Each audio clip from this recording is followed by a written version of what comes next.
الحمد لله أصحابتا قلبت waxaan idin hayaa fariintaas oo ku socota inta wanaag jecel fariintayda waxay ku saabsan tahay maanta saxaabiga la yiraahdo Abi Hurairah radhiyallahu ta'ala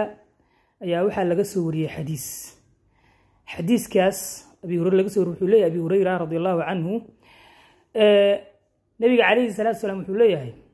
naarta waxa lagu xijaabay ama lagu ooday ama lagu hareereeyay waxyaabaha ay naftu jeceshahay halka jannadana lagu hareereeyay ama lagu ooday waxyaabaha nafsada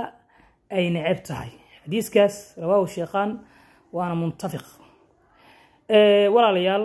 xadiiska maxaa laga faa'iidaa nafta waxyaabaha ay jeceshahay waxa kamid ah heesaha munkaraadka fiqsiga balaayo dhan ay jeceshahay ina maaragtay sadaawan waa iska jecelnahay laakiin nafsadu ma ogola marnaba ma ogola in maaragtay wanaaga khayrka maaragtay sadaqada intaba ay qabato shaqooyinkii loogu talagalay ee wanaagsanaa inta ma ogola sababtoo ah shaydaanka waqti kasta juhdi dadaal wuxuu ku bixiyaa qofka mu'minka ah siduu u dhumi lahaa marka